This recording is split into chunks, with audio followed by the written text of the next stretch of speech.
talk is entitled Alignment to Love, and it's the second talk in our series in which we're looking at the book by Paul Selig, which is a channeled work entitled The Book of Love and Creation.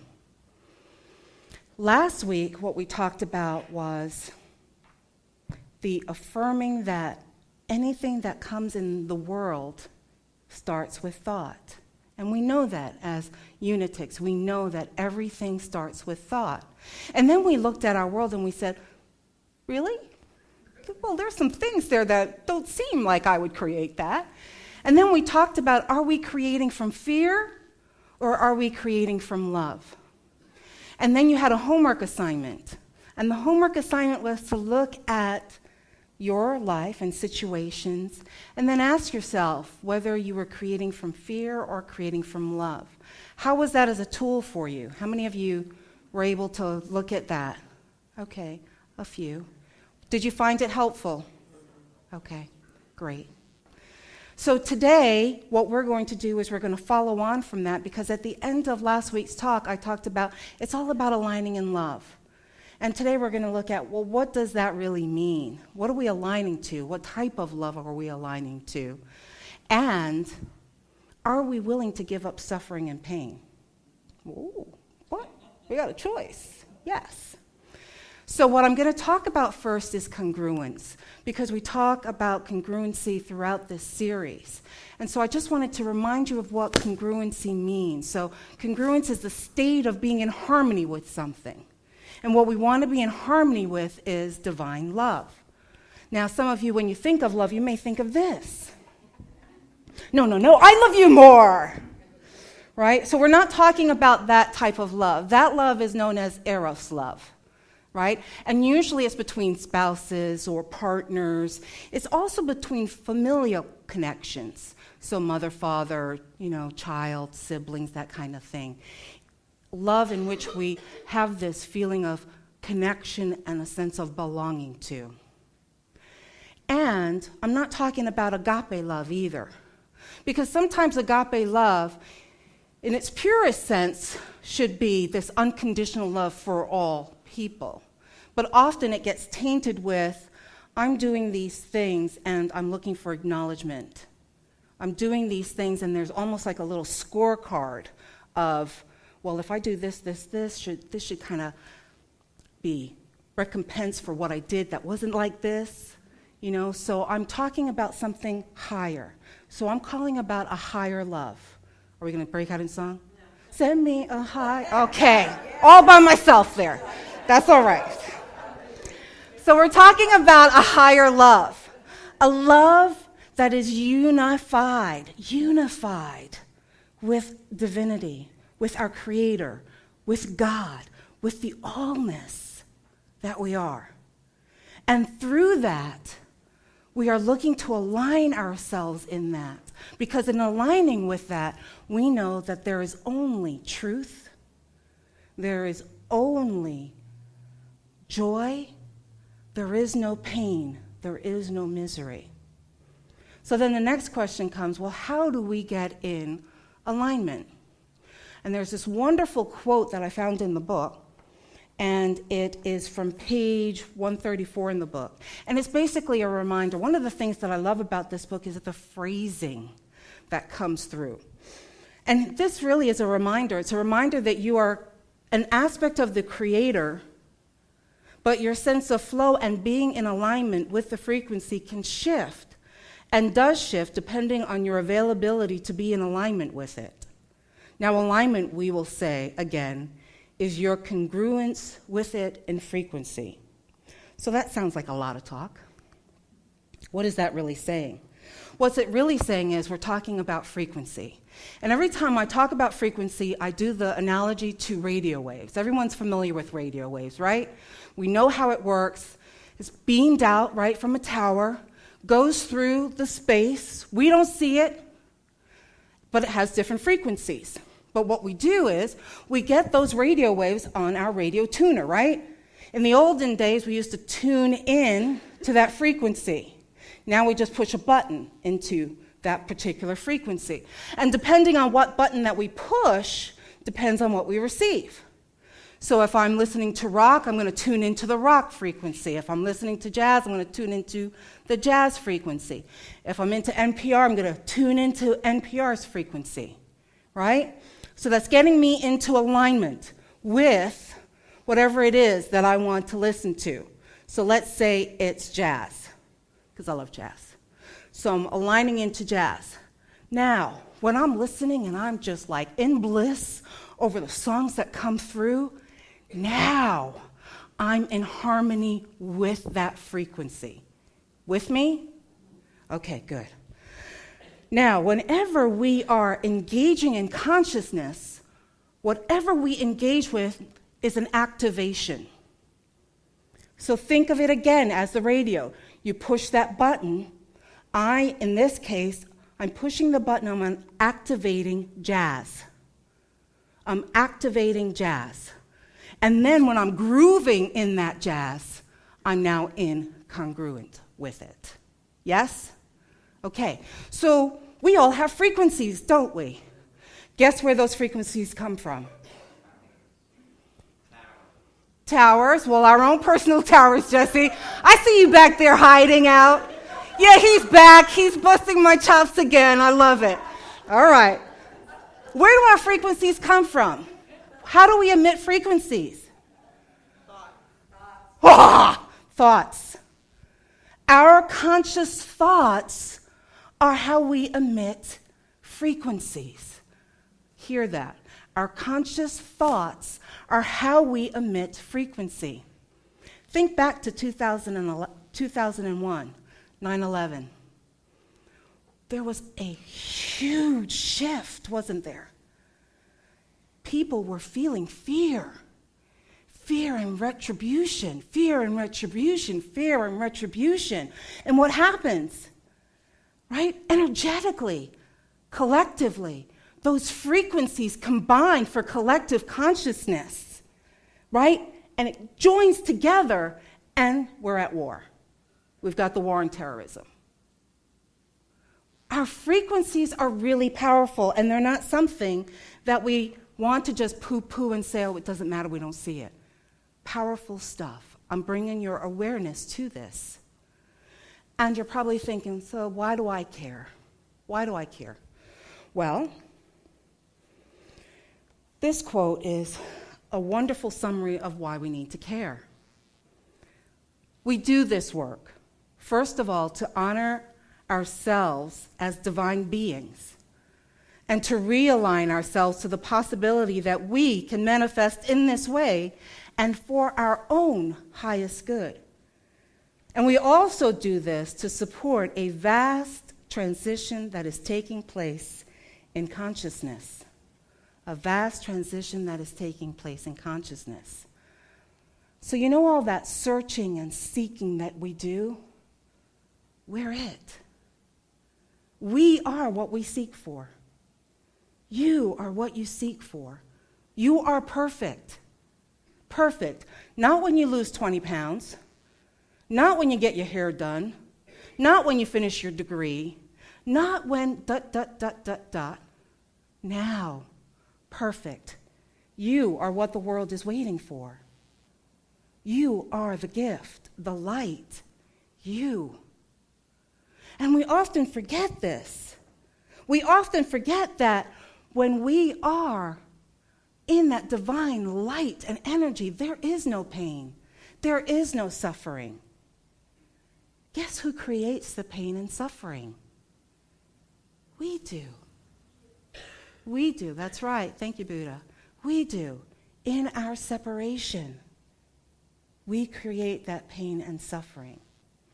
There's this video that I found, and I edited it down, which really has an interesting depiction of the journey of the soul.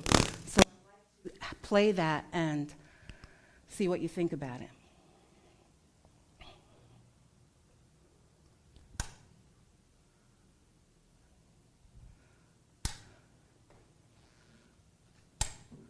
I'm not hearing volume.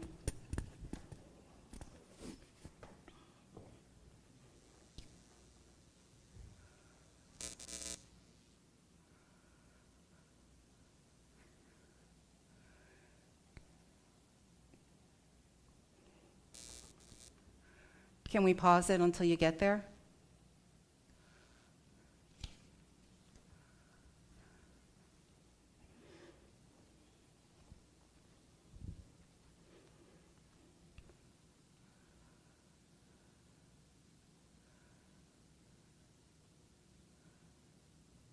It's okay. We'll just let it go. Basically, there's music in the background, and all of the speech has the captioning.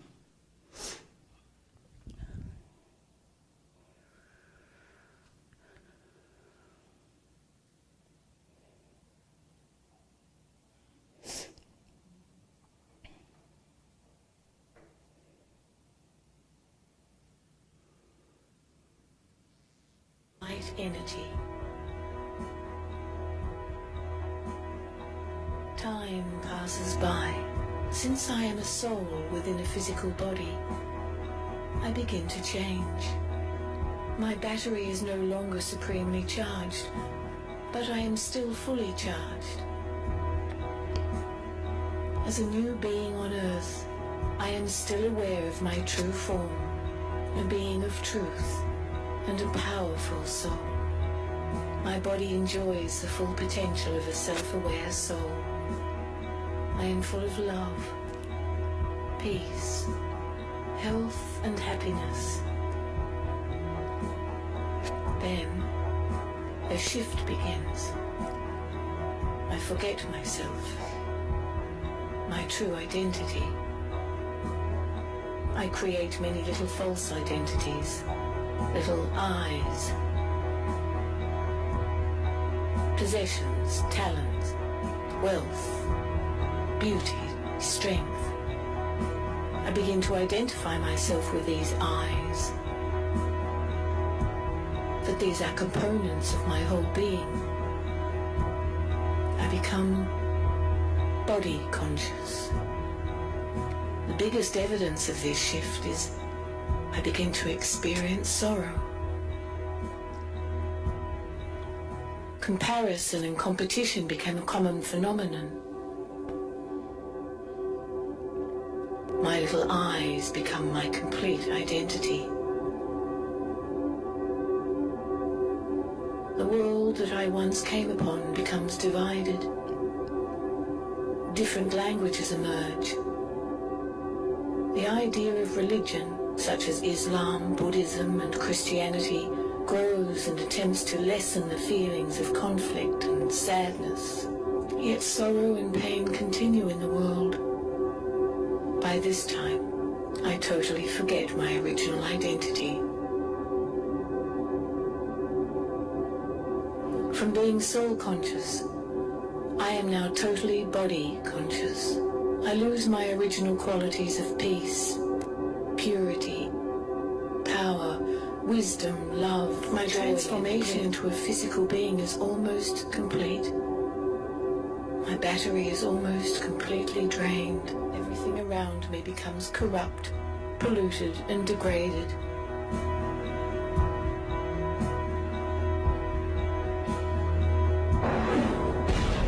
In the midst of this chaos and immorality, God, our Father, the Supreme Being, comes to us. Ultimately introduces us to ourselves, to our true, original self. Begin to recognize our true selves. The soul, a being of metaphysical light, very much like our Father, the Supreme Being, divine and complete.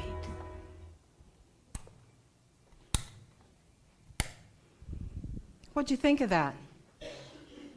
That was interesting. I got thumbs up in the back. Thank you, guys. I appreciate that. It's a reminder, the reminder of what and who we are, right?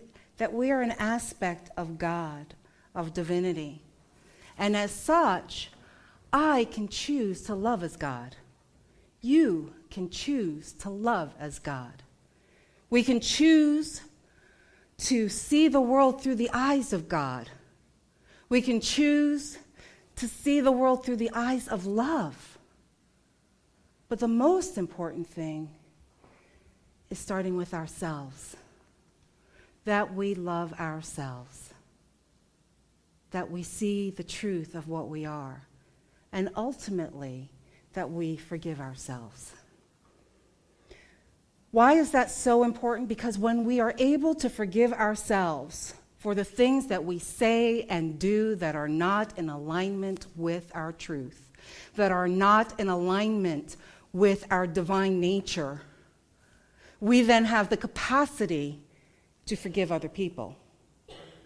You see, some of the troubles that we have in the world right now are our projections of our own unforgiveness of self to other people. So if I am uncomfortable, let's say, with my sexual orientation, and I see that as something that I haven't forgiven myself for, or it's an abomination, then I am going to do what?